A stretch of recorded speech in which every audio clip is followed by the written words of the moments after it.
जय श्री कृष्णा। आप सभी को चैत्र मास की शनिश्चरी अमावस्या की ढेरों शुभकामनाएं। प्रिय भक्तों, आज का ये वीडियो बहुत ही विशेष है आप सभी के लिए। आप में से बहुत से ऐसे हमारे दर्शक हैं जो बार बार पूछ रहे थे, पंडित जी आपने अमावस्या पर त्रिवेणी जल का प्रयोग नहीं बताया, क्योंकि ये तो शनिश्चरी अमावस्या है। जी हाँ, ये शनिश्चरी अमावस्या है और न केवल इस पर अमावस्या पर त्रिवेणी जल का प्रयोग आपको करना चाहिए, वरन ये शनिदेव की कुदृष्टि को ठीक करने के लिए, शनिदेव की कृपा प्राप्त करने के लिए, क्योंकि बहुत लंबे वर्ष के बाद, एक लंबी अवधि के बाद शनिदेव जो हैं इस प्रकार से गोचर कर रहे हैं राशियों में कि यदि आप इस समय पर त्रिवेणी जल उन्हें अर्पित करते हैं, वो भी अमावस्या। शनिश्चरी अमावस्या का महत्व बहुत अधिक है पुराणों में। हमने अमावस्या का एक विशेष वीडियो बनाया था, उसमें भी बताया था। तो आज के इस वीडियो में बताएंगे कि शनिश्चरी अमावस्या पर आप किस प्रकार से त्रिवेणी जल का जो फल है उसको बढ़ा सकते हैं। त्रिवेणी जल के प्रभाव से अपने सभी ग्रहों को प्रसन्न कर सकते हैं, शनिदेव की कृपा प्राप्त कर सकते हैं, पितरों की प्रसन्नता प्राप्त कर सकते हैं, अपने जीवन के सभी लक्ष्यों को प्राप्त कर सकते हैं केवल त्रिवेणी जल के प्रयोग से। त्रिवेणी जल कौन सा? जब आप कुंभ गए होंगे तो वहाँ से जल तो लाए ही होंगे, वही जल।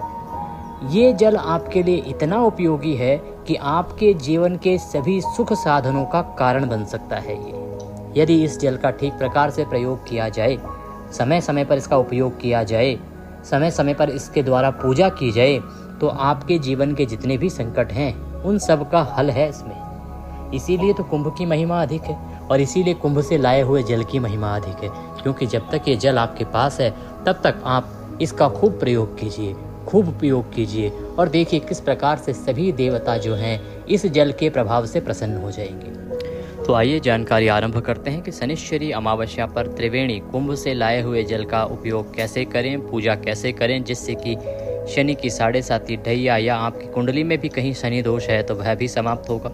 शनिदेव प्रसन्न होंगे, क्योंकि शनिश्चरी अमावस्या पर शनिदेव की पूजा विशेष फलदायी है और त्रिवेणी जल से उन्हें स्नान कराना अर्थात कुंभ स्नान कराना, और किसी भी देवता को कुंभ स्नान कराना कितना पुण्यदायी हो सकता है आप खुद स्वयं सोच सकते हैं, क्योंकि स्वयं देवता चलकर पृथ्वी पर आते हैं त्रिवेणी संगम स्नान करने के लिए, और यदि आप बैठे बिठाए उनको वहीं कुंभ स्नान जल से स्नान कराएंगे तो वह और अधिक फलदायी हो जाता है।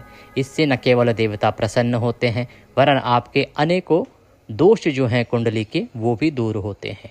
तो आइए जानकारी आरंभ करते हैं। आपसे एक निवेदन है कि वीडियो यदि थोड़ा सा भी अच्छा लगे तो कृपया उसे एक बार लाइक अवश्य कर दीजिएगा, क्योंकि आपका एक लाइक हमारे लिए बहुत अधिक महत्वपूर्ण होता है।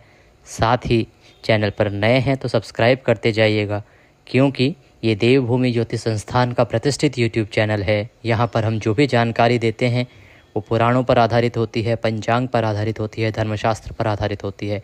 कुछ भी हम अपनी मन मर्जी से नहीं बताते हैं। जो भी बताते हैं वो कहीं ना कहीं पुराणों में लिखा होता है और उससे आपका मार्गदर्शन होता है। सभी व्रत त्योहारों के बारे में जानकारियाँ आपको यहाँ से प्राप्त होती हैं। अगर चैनल को सब्सक्राइब करेंगे और बेल आइकन के निशान को दबा देंगे तो लाभ ये होगा कि कोई भी व्रत त्योहार की जानकारी आपसे छूटेगी नहीं और सही प्रकार से आप सभी सुचारू रूप से कर पाएंगे।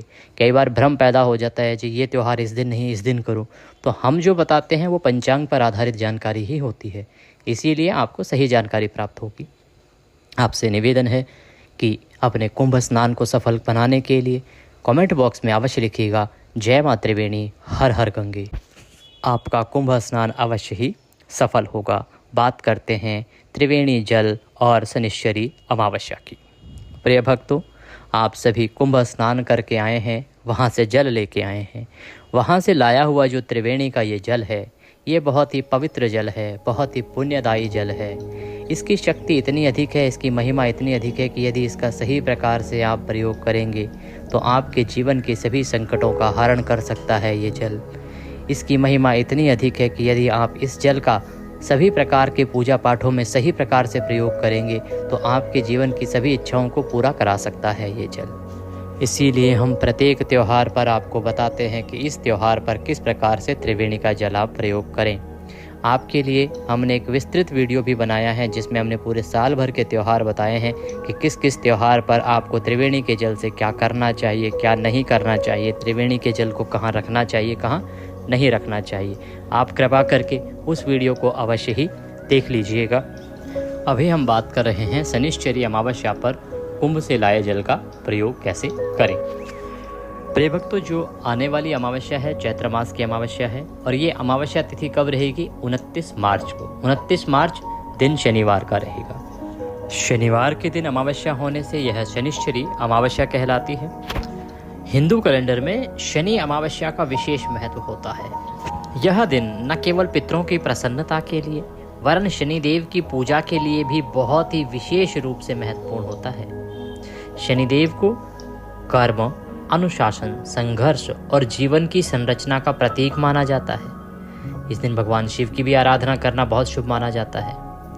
ये जो दिन होता है ना, ये आत्मचिंतन, आध्यात्मिक शुद्धि और जीवन में आने वाली बाधाओं को दूर करने के लिए आशीर्वाद प्राप्त करने का सबसे उत्तम अवसर होता है।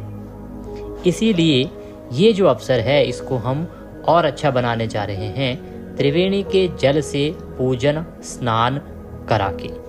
ये जो दिन है शनिश्चरी अमावस्या का, इस पर हम त्रिवेणी जल के प्रयोग को इसलिए भी और अधिक महत्वपूर्ण बता रहे हैं या इतना अधिक महत्व इसलिए दे रहे हैं क्योंकि 29 मार्च 2025 को जो शनिदेव है ना, वो 30 वर्षों के बाद मीन राशि में प्रवेश करेंगे। इस वर्ष का एक महत्वपूर्ण परिवर्तन होगा। ये मीन राशि में पहले से ही राहु उपस्थित हैं और साथ में सूर्य, बुध तथा शुक्र भी हैं। शनि के इस गोचर से मीन राशि में पंचग्रही योग का निर्माण होगा जो सभी राशियों के लोगों के लिए लाभकारी रहने वाला है। अब क्योंकि शनि के प्रकोप से सभी लोग पीड़ित होते हैं, शनि के प्रकोप से सभी को कभी न कभी कष्ट अवश्य जीवन में भोगना पड़ता है और ये जो शनिश्चरी अमावस्या है ये दोबारा नहीं आती है। इसीलिए आपके लिए ये दिन और ये उपाय और ये कार्य बहुत महत्वपूर्ण हो जाएगा। तो आइए करते हैं शुरुआत की क्या क्या आपको शनिश्चरी अमावस्या पर करना है त्रिवेणी के जल से। सर्वप्रथम शुरुआत करेंगे आप अपने स्नान से।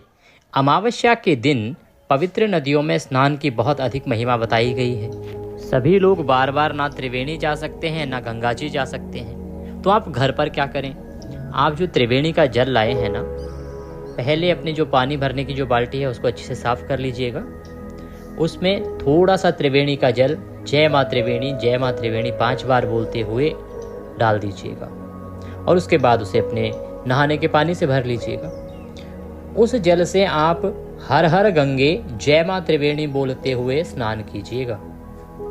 ये आपके लिए त्रिवेणी स्नान गंगा स्नान का फल प्रदान करेगा। और ये हम ऐसा नहीं है कि हम कुछ भी बना के और अपने मन से बोल रहे हैं, ऐसा वर्णन पुराणों में आता है कि जो त्रिवेणी स्नान गंगा स्नान को ना जा सकें तो किस प्रकार से इस फल को प्राप्त कर सकते हैं, क्योंकि मन की इच्छा होना आवश्यक है। आप किसी कारण से कुछ मजबूरियों के कारण अगर ना जा पाएं तो कोई बात नहीं, इस विधि को आप अपनाइएगा और ये त्रिवेणी जल से आप स्नान कीजिएगा। त्रिवेणी जल से स्नान करने के बाद आप अपने मंदिर में त्रिवेणी के जल से छींटे दीजिएगा, पूरे घर में त्रिवेणी के जल से छींटे दीजिएगा इस अमावस्या पर।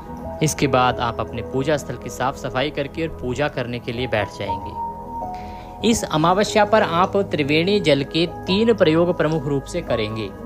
एक जो हमने आपको बताया स्नान करना है, दूसरा पितरों की पूजा करनी है और तीसरा शनि अर्पण करना है, अर्थात शनि देव को त्रिवेणी के जल से स्नान कराना है, उन्हें कुंभ स्नान कराना है, जिससे कि आपकी कुंडली में यदि शनि कहीं अशुभ स्थान पर हैं तो वो शुभ फलदायी होंगे, क्रुद्ध अवस्था में हैं तो वो आपके लिए नर्म होंगे और आपके प्रति उनकी उदारता बढ़ेगी, और यदि सामान्य अवस्था में हैं तो आप पर उनकी प्रसन्नता बढ़ेगी, और यदि प्रसन्न अवस्था में हैं तो सोचिए वो और कितना अधिक फल दे सकते हैं। इसीलिए जो त्रिवेणी का जल है ये प्रत्येक मनुष्य के लिए जो कुंभ से जल लेके आया है, यदि इस उपाय को करता है तो वह उसका जीवन संवार सकता है, सभी के लिए शुभ फलदायी रहेगा। चाहे शनि अच्छे हैं कुंडली में, बुरे हैं, चाहे 7.5 चल रही है, चाहे आने वाली है, चाहे ढैया चल रहा है, ये ध्यान रखिएगा कि शनि देव का प्रभाव प्रत्येक मनुष्य पर रहता ही है और होता ही है।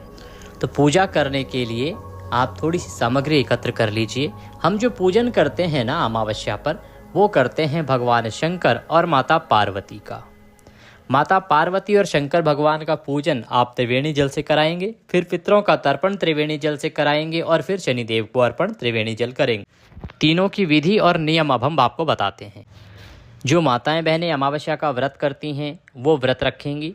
पूजन भगवान शंकर और माता पार्वती का किया जाता है प्रमुख रूप से, तो उनकी तस्वीर सामने रखिएगा। सामग्री में रौली, मौली, पान, सुपारी, लौंग, इलायची, धूप, दीप, नैवेद्य लीजिएगा। साथ में त्रिवेणी का जल अवश्य लीजिएगा। त्रिवेणी के जल को भरने का एक नियम है कि जो आपका एक लोटा है ना वो तांबे का होना चाहिए। तांबे के लोटे में पहले त्रिवेणी का थोड़ा सा जल भरिएगा, उसके बाद उसमें शुद्ध जल भर लीजिएगा, तो वह पूरा जल ही त्रिवेणी का जल हो जाता है। ये सिस्टम को समझिए आप। नियम ये होता है कि पहले त्रिवेणी का जल उसमें डालेंगे, ऐसे नहीं कि लोटे को पहले से भर रखा है उसके बाद थोड़ा सा 2 बूंद गंगा जल उसमें टपका दिया, ये अनुचित है। पहले त्रिवेणी जल जाएगा, उसके बाद यदि उसमें शुद्ध जल मिलेगा तो वह त्रिवेणी जल कहलाएगा। फूलों की माला और खुले फूल रख लीजिएगा। ये सामग्री एकत्र करके और पूजन आरंभ करेंगे। जो माताएं व्रत करती हैं वो संकल्प भी करेंगी। संकल्प करने के लिए अपने सीधे हाथ में 1 रुपये का सिक्का लीजिए और जल लीजिए। 3 बार बोलिए ओम श्री विष्णु, ओम श्री विष्णु, ओम श्री विष्णु। अपना नाम, अपना गोत्र, जिस स्थान पर बैठकर आप संकल्प कर रहे हैं वहाँ का मकान नंबर, क्षेत्र का नाम, शहर का नाम, चैत्र मासे अमावस्यायाम पुण्यतिथि हो, आयु आरोग्यता प्राप्त्यार्थाय, धन संपत्ति प्राप्त्यार्थाय, सुहाग दीर्घायु प्राप्त्यार्थाय, अमावस्या मध्ये अमावस्या व्रत पूजनम गौरी शंकर पूजनम संकल्पम संकरिष्ये। बोले सौ श्री विष्णु शरणौ शरणम प्रपद्ये। और वह संकल्प भगवान के चरणों में आप अर्पित कर दीजिए। संकल्प के बाद भगवान का पूजन करेंगे। भगवान को पद्य अर्घ आचमनी कराएंगे।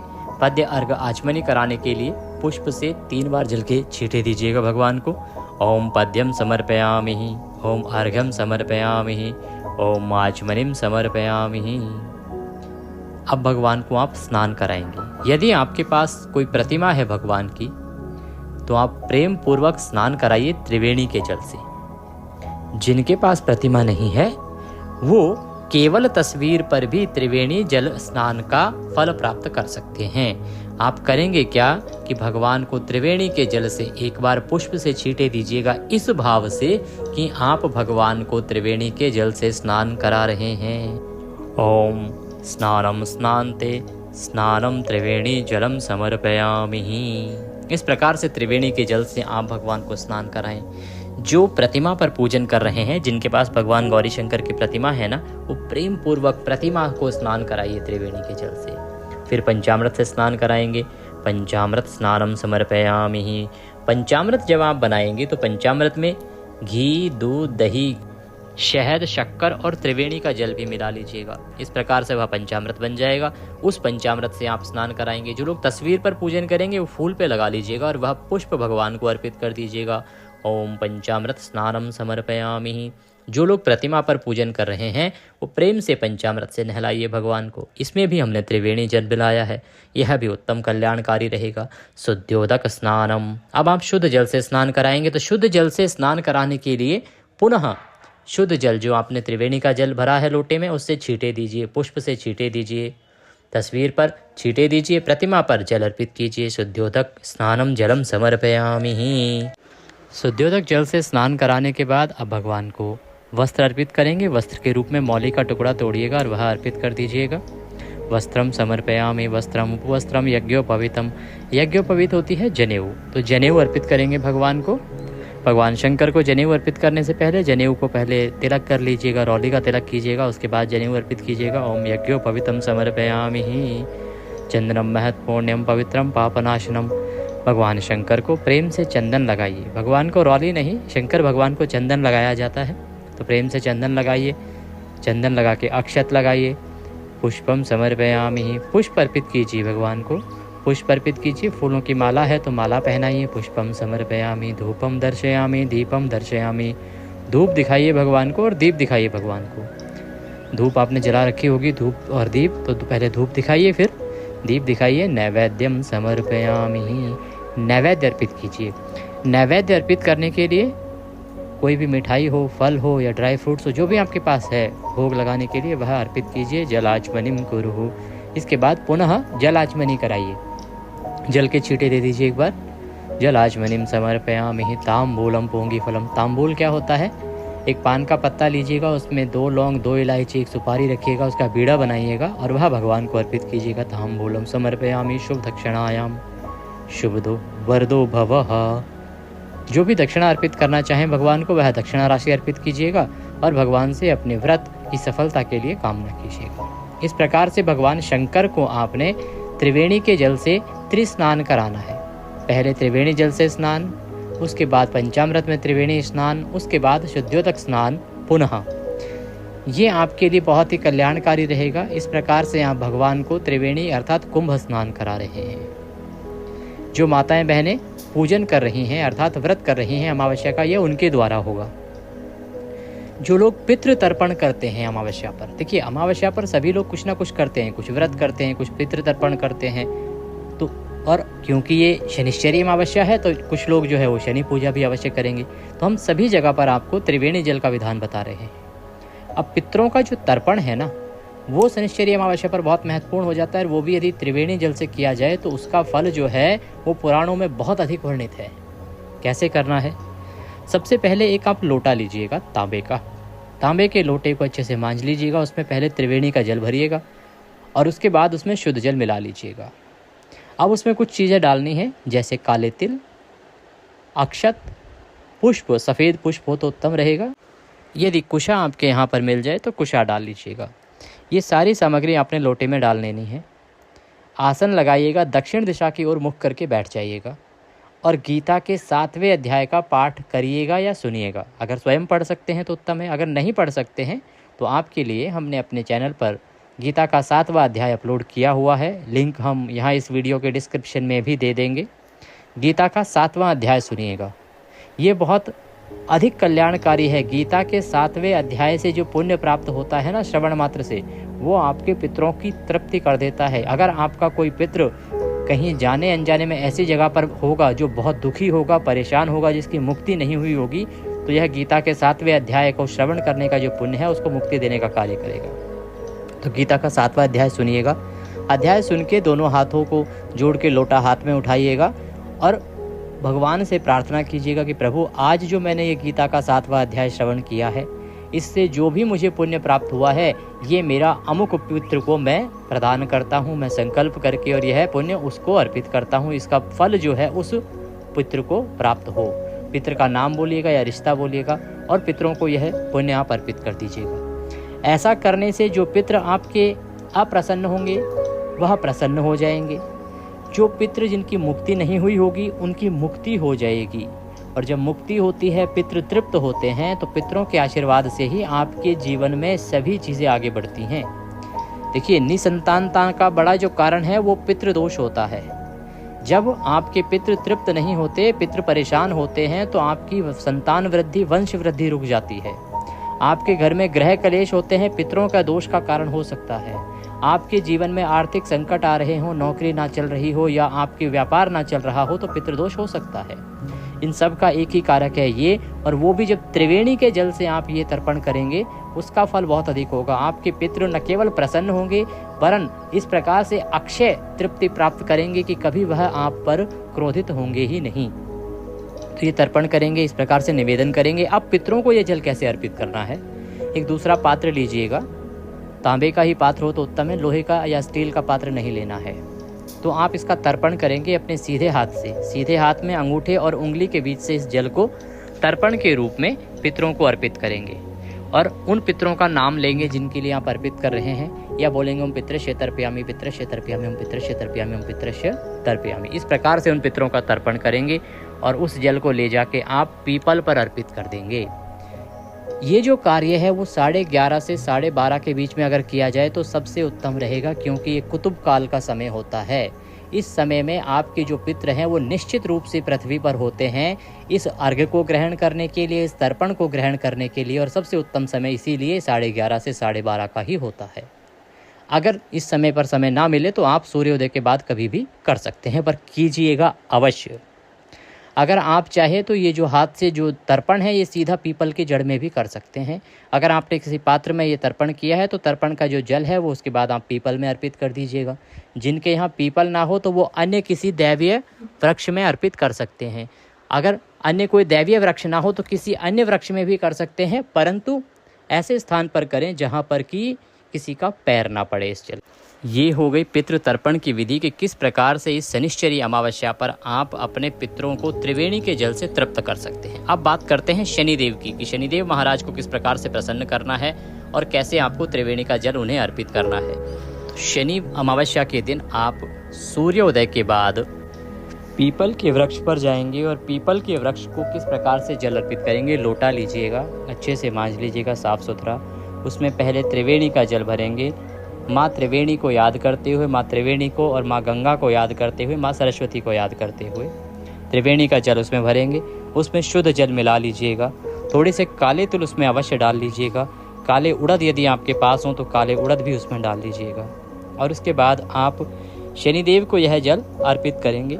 मंत्र आपको बता देते हैं कि किस मंत्र के साथ आपको यह अर्पित करना है। ओम शं शनिश्चराय नमः। स्नानं मध्ये त्रिवेणी जलम समर्पयामि। स्नानं कुरुः स्नानं कुरुः स्नानं कुरुः। इस प्रकार से आप त्रिवेणी का जल जो है वो शनिदेव को पीपल में अर्पित करेंगे। शनिदेव को स्नान कराएंगे, प्रार्थना करेंगे कि हे शनिदेव महाराज, आप इस त्रिवेणी के जल से स्नान हो, तृप्त हों और इसे ग्रहण करें। जब शनिदेव को इस जल से स्नान कराया जाएगा तो उससे शनिदेव अवश्य प्रसन्न होंगे, क्योंकि त्रिवेणी के जल की महिमा बहुत अधिक है। और जब कोई भक्त किसी भी देव को त्रिवेणी जल से अभिषेक कराता है, स्नान कराता है, तो वह देव अवश्य ही प्रसन्न होते हैं। शनिदेव को जल अर्पित करने के बाद आप दीपक जलाइएगा। तेल का दिया आपको जलाना है। शनिदेव की प्रदक्षिणा अर्थात पीपल की परिक्रमा कीजिएगा। 5 परिक्रमा आपने करनी है। 5 परिक्रमा करने के बाद हाथ जोड़ के शनिदेव से प्रार्थना करना कि हे शनिदेव महाराज, आप इस त्रिवेणी जल स्नान को स्वीकार करें और हम पर दया का आशीर्वाद प्रदान करें। हमारे ऊपर सदा कृपा दृष्टि बनाए रखिएगा, कुदृष्टि से बचाए रखिएगा और सदा सर्वदा प्रसन्न रहिएगा। हमसे यदि जाने अनजाने में कोई भूल, कोई त्रुटि हो जाए तो उसे क्षमा कीजिएगा। हम उसके क्षमा प्रार्थी हैं, क्योंकि शनिदेव जो हैं वो कर्म फलदाता भी हैं। आपके कर्मों का फल देते हैं शनिदेव, इसीलिए भी आपको विशेष रूप से ध्यान देना चाहिए शनिदेव की पूजा में। शनिदेव आप जैसा कर्म करते हैं वैसा फल देते हैं। तो शनिदेव को यदि आप त्रिवेणी जल अर्पित करेंगे, स्नान कराएंगे, तो आपके लिए अवश्य ही कल्याणकारी होगा। और ये वर्ष में केवल एक बार आता है अवसर। तो इस प्रकार से त्रिवेणी जल से आप उन्हें सींचिएगा। बाकी कुछ और उपाय भी आप इस शनिश्चरी अमावस्या पर कर सकते हैं, वो भी आपको बता देते हैं। आप पीपल के वृक्ष के चारों ओर 7 बार परिक्रमा करें और सरसों के तेल का दीपक जलाएं, ये उत्तम रहेगा। इस दिन शनिदेव या भगवान शिव या हनुमान जी की विशेष पूजा भी आपके लिए फलदायी होती है।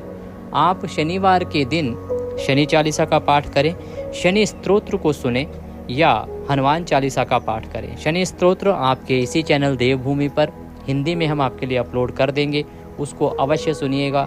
अमावस्या के दिन शिव सहस्त्र नाम की महिमा भी बहुत अधिक बताई गई है। यदि आप शिव सहस्त्र नाम सुनते हैं तो वह भी इस अमावस्या पर बहुत कल्याणकारी रहेगा। ये सभी वीडियो आपको समय से हमारे चैनल पर उपलब्ध कराए जाते हैं, अपलोड किए जाते हैं। पहले भी अपलोड किए हुए हैं, उनका लिंक भी हम दे देंगे और नए वीडियोस भी अमावस्या पर अपलोड किए जाएंगे। चैनल पर यदि नए हैं ना तो चैनल को सब्सक्राइब कर लीजिएगा, क्योंकि एक ज्योतिष संस्थान का चैनल है और यहाँ पर हम सभी व्रत त्योहारों की सही जानकारी प्रदान करते हैं कि कौन सा व्रत कब करना है, कैसे करना है, क्या गलती नहीं करनी है। कथा जो सही कथाएं हैं वो सुनाई जाती हैं, क्योंकि यूट्यूब पर क्या है कि कोई भी किसी भी नाम से कथा सुना दे रहा है। तो ये ज्योतिष संस्थान का चैनल है, हम पुराणों में जो सही कथाएँ लिखी हैं किसी व्रत की वही सुनाते हैं। तो लाभ ये होगा कि आपको सभी व्रत त्योहारों की सही जानकारी प्राप्त होती रहेगी, यहाँ से सही कथाएं सुनने को मिलती रहेंगी आपको, और कहीं परेशान होने की आवश्यकता भी नहीं रहेगी। तो चैनल को सब्सक्राइब कीजिएगा और सब्सक्राइब करने के बाद जो बेल आइकन का निशान बना हुआ आएगा, 1 घंटे का निशान, बेल का निशान आएगा बना हुआ, उसको अवश्य दबाइएगा, तभी आपको हमारे सारे वीडियोस प्राप्त होंगे। अन्यथा वीडियो छूटते रहते हैं और फिर आपको जानकारी भी छूटती रहती है। वीडियो थोड़ा सा भी उपयोगी लगे तो उसे एक बार लाइक अवश्य कर दीजिएगा। त्रिवेणी के जल की महिमा हमने आपको बताई है, एक विशेष वीडियो हम आपके लिए बना रहे हैं। पूरे वर्ष में किस प्रकार से आपको त्रिवेणी का जल कल्याण करा सकता है, उसको आप अवश्य देखिएगा। ये वीडियो थोड़ा भी अच्छा लगा हो तो लाइक कीजिएगा, कमेंट बॉक्स में अवश्य लिखिएगा जय माँ त्रिवेणी हर हर गंगे। आपका त्रिवेणी स्नान, कुंभ स्नान अवश्य ही सफल होगा। जय माँ गंगे।